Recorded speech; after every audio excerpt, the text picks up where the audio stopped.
pessoal gosta de falar assim, dê pão e circo para a população.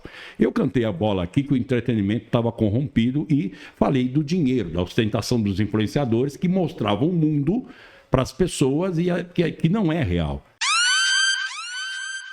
O Ministério Público está muito exigente com relação a cachês milionários e superfaturado de artistas que são impulsionados por parlamentares que se vendem por emendas para aprovar projetos do governo, que atrelam a um prefeito de uma cidadezinha que tem 8 mil habitantes e vai um dinheiro gigantesco para o cara votar para o governo. E não importa se é Bolsonaro ou é Lula, porque daqui a pouco você vai discutir, mas a CPI é o Lula ou Bolsonaro. Não, não é isso. Eu estou dizendo como funciona o sistemão e eu estou falando do Centrão. Então, esse parlamentar que para votar numa coisa que pode ser bom para você, independente do governo, ele faz uma algazarra, pega o dinheirinho para a região dele, entrega para o prefeito. E você acha que o prefeito mandou fazer escola? Não. Você acha que o prefeito mandou fazer hospital? Não. O prefeito fez um show superfaturado para a cidade e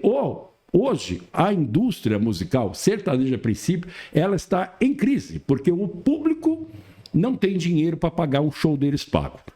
E o prefeito pega o dinheiro e superfatura, um dinheiro que seria para a população, ele faz um show superfaturado. Aonde eu quero chegar a isso? Você, Luiz Felipe, em se tratando de enxugar, você é favorável àquela ideia de pequenos municípios deixarem de existir e eles se juntarem a grandes outros municípios das cidades? Olha, como é que fica isso aí? Eu sou favorável a... Bom, primeiro, eu acho que os municípios deixarem de existir, primeiro, quem é que decide isso? Certamente não é o município, né? É a Constituição, é o Congresso. Porque vamos inverter aqui a pergunta. Né? Cabe ao Poder Federal definir se o município existe ou não? Na minha opinião, não. Como é que faz isso? Mas hoje, quem define se o município existe ou não é o Poder Federal. Por que ele define isso? Porque existe uma coisa que chama-se Fundo de Participação Municipal. Exatamente. Que faz a distribuição para os municípios. Então, o Poder Federal ele é obrigado a distribuir para os municípios, dinheiro que já é dos municípios.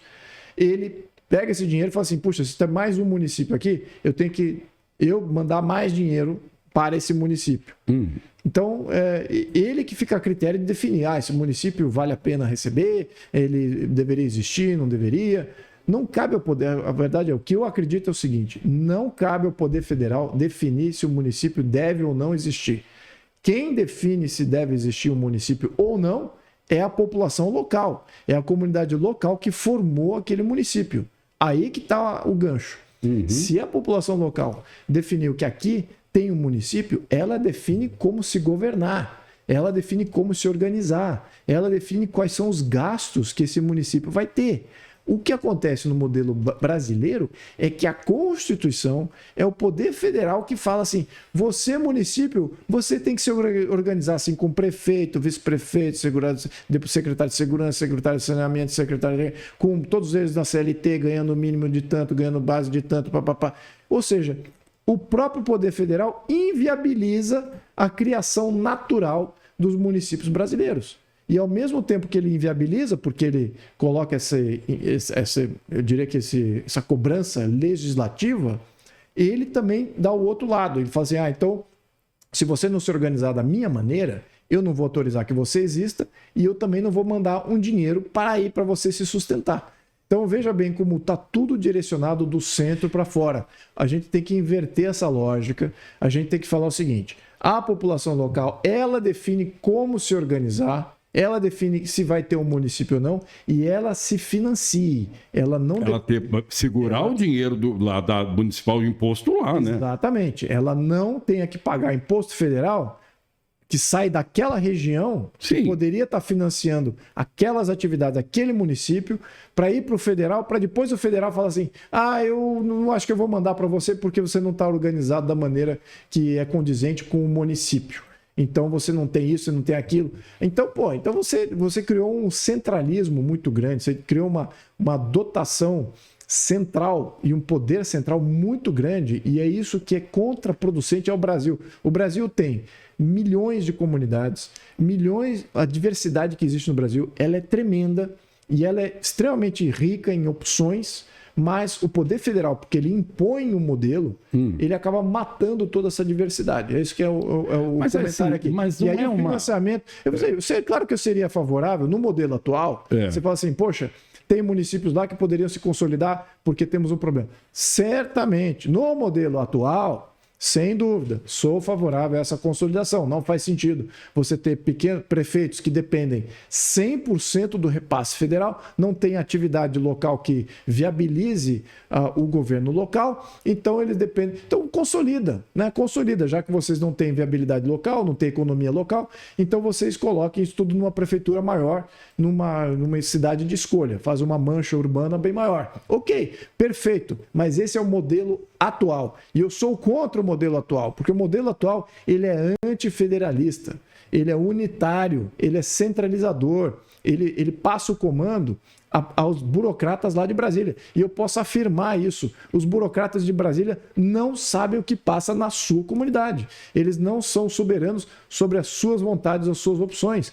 Você, na sua comunidade, na sua realidade, você sabe melhor do que qualquer um lá de Brasília. Então, nós precisamos rever essa equação. Então, respondendo aqui, no modelo atual, sim, seria favorável a consolidação de várias prefeituras que dependem desse fundo de participação municipal, dependem dos recursos federais que vêm majoritariamente de São Paulo. Então, para ajustar no momento, sem dúvida, mas futuramente, numa nova Constituição, a gente precisa rever essa equação. Os municípios têm que ter liberdade de se organizar, não precisam ter essa chancela do Poder Federal dizendo como é que eles devem se organizar, se organizem livremente, mas também não contem com os repasses federais. Aí é que vai estar a beleza porque vira uma agiotagem política, Exatamente. Vamos falar a verdade. O cara, vou te mandar uma grana aqui, mas você não está arrecadando, é toda aquela discussão, não é? Então, o que a gente está querendo trazer aqui é uma discussão mais ampla de que tem que ter uma reforma política, uma reforma de Constituição,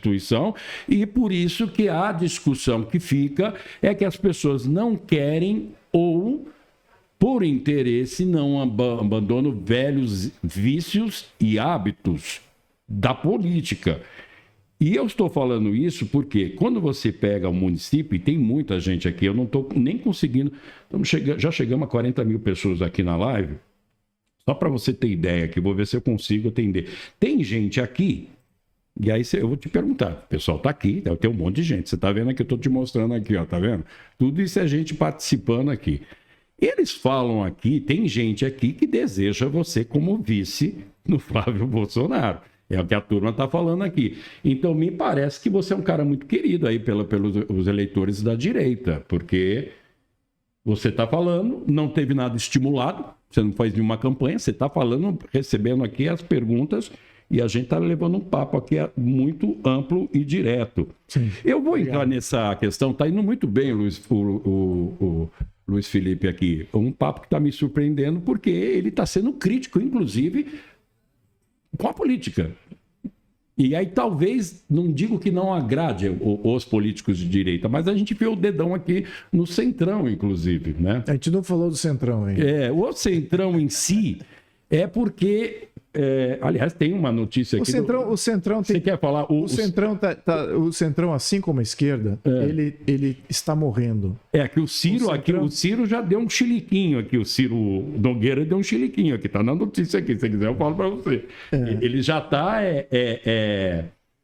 pedindo aqui para a União Brasil diverger. Como é que é? Aliás, a União Brasil não concordou com ele. Ele queria que não. Na verdade, é a questão da aliança aí, né? Do Centrão com o Flávio Bolsonaro. E o Ciro Nogueira falou: não sei o que, a União Brasil falou. Então tá caindo aí os caras do Centrão aí, não sei se é o Banco Master, a fotinha lá da Suíça. É Suíça que eles estavam? Não sei. O que está acontecendo com o Centrão? Porque essas coisas das emendas aí, falamos de prefeitura, quem que está na mão com o Centrão? Isso muda no voto, né? O Centrão é o que mama nessas emendas, é o que mais exige emendas. Se você for ver lá o debate parlamentar, qualquer brasileiro que for lá ver o debate parlamentar, quem é que domina o debate parlamentar? A direita e a esquerda. Porque os dois têm opiniões. Certo. São deputados e representantes populares de opinião. Agora, cadê o Centrão nisso? Veja lá, a direita tem lá 100 a 120 deputados. A esquerda tem 120, 140 deputados. Muito bem. Então ali fica aquela dicotomia, né? De um lado do outro. Legal. E o Centrão? O Centrão tem quanto? Tem 250 deputados. É a maioria. É vasta maioria, é Centrão. O povo colocou a maioria lá, Centrão. E o que acontece com essa vasta maioria? Eles não têm opinião, não fazem projeto de nada, não defendem uma visão de Estado nenhuma, eles apoiam quem tem a caneta orçamentária. Eles compram, são deputados de venda, são vendilhões. Eles estão lá para serem vendidos para quem tem o poder executivo, ou se você é o judiciário, você acharca ele e fala assim, olha, eu vou criminalizar você, vou botar você na cadeia se você não votar de tal maneira ou criar tal orçamento, ou criar mais poder aqui para o judiciário. Então, o Centrão serve para isso. Então, é isso que eu acho que o eleitor está vendo. Então, o que a gente viu agora é uma adesão aos partidos da direita, né? Não só dos deputados, mas também de filiados. E você tem uma desfiliação muito grande até de vários partidos do centro. Isso é importante fazer essa denotação. E os deputados do centro, assim como os senadores do centro, eles estão correndo para se abraçar em quem vai ser o próximo governo, né? Porque eles não podem ficar órfãos, né? Eles não têm espinha dorsal, não têm quilha, não têm âncora ideológica, não tem nada. Então, eles estão lá para serem vendidos, então eles querem se garantir que estarão numa futura legislatura para que eles possam ser vendidos mais uma vez. Então, é isso que eles querem fazer. E eles estão vendo que a bola está indo para a direita. Então, muitos do Centrão estão abraçando os temas da direita. Agora sou pela soberania nacional, agora sou pela redução do imposto, eu sou favorável à livre iniciativa, eu quero rever todas essas leis trabalhistas. Estão tentando o máximo se posicionar. Mas as lideranças, não é nem os deputados do Centrão que é o problema. O maior problema do Centrão, além dos deputados que tem talvez um viés aí corrupto, mas você tem lideranças do Centrão, que essas sim é que são o grande problema. Essas é que fazem as grandes articulações, essas é que vão lá negociam a favor ou contra o poder executivo, porque o poder executivo é o que tem o orçamento. Então ele vai lá e fala assim, toda vez que tem um problema assim na Câmara, uma divisão, não tem voto suficiente para passar algo do interesse do governo, o Centrão é que aparece primeiro e fala assim, eu vou resolver esse problema para você, eu vou dar aqui você 250 votos, que já é a maioria, e a gente, para garantir os 250 votos, eu preciso de mais cargos, mais emendas. E olha, se não me engano, foram mais de 100 bilhões de reais gastos com emendas nessa legislatura. Foi a legislatura que mais se vendeu, talvez, da história do mundo. Eu não sei outro país que tenha um sistema político que faça isso. Né? Então a gente tem um problemaço. Esse é o gurilão no meio da sala de que ninguém está falando. O sistema parlamentar, sistema legislativo, que deveria ser a porta de entrada, é a real democracia representativa, é o parlamento. É ali que você tem todas as matizes ideológicas, todos os estados, municípios representados, e o que acontece é totalmente desvirtuado por esse vício de emenda parlamentar. E aí desce o deputado federal e vem aqui para o estado, de volta para o estado, faz lá uma creche que não precisa, faz lá uma lombada numa rua, entrega um parque, é o herói da cidade. Mas ele não é para debater temas da cidade. Um deputado federal é para debater temas federais, é para ser temas nacionais, claro. Temas que de fato tangem, até mesmo de relações exteriores. Olha só como só agora, na história do Brasil, que a gente está debatendo relações exteriores, está mais em voga. Anteriormente, ninguém debatia relações com os outros países, e tal, mas agora está se debatendo. E você não vê tantos deputados qualificados para fazer esse debate, porque eles são todos vereadores federais. Eles estão mais interessados em pegar a emenda e voltar correndo lá para a cidade dele para dedicar um prefeito, alguma obra, para se garantir na próxima eleição. Então veja como isso está errado. Aí você fala assim, então o Congresso vai mudar isso, não vai? Claro que não é o Congresso que vai mudar isso, meus caros. Você precisa de uma constituinte. Isso é um dos problemas, mais um dos problemas, que só uma constituinte independente resolve. O próprio Congresso ele vai cair no mesmo vício, ele vai defender o mesmo vício.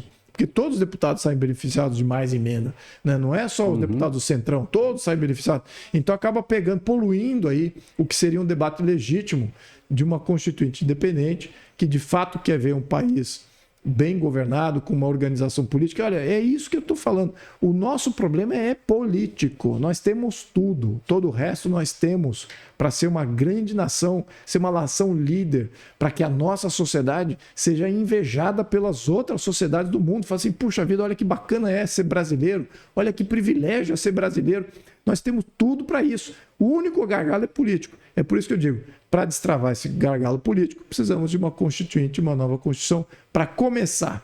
Mas eu acho que essa realidade a gente ainda vai ver na nossa geração, viu? Porque mais pessoas estão vendo que o problema é de fato constitucional, que tem coisa ali que a gente não consegue resolver pelo Congresso, pelo debate político, pelas instituições. O próprio impeachment de ministro. Prefeitura de São Paulo apresenta Paulistinha. Valeu, turma! Tô indo pra cidade mais incrível do mundo! Viu, Magali? O Paulistinha não consegue ficar longe de São Paulo. Claro, lá tem de tudo, né, Galela? Oi, gente! Eu sou o Paulistinha, o novo mascote da cidade de São Paulo. Agora, toda vez que a gente se encontrar por aí, eu vou contar as coisas mais legais que tem aqui. E então, vamos aí?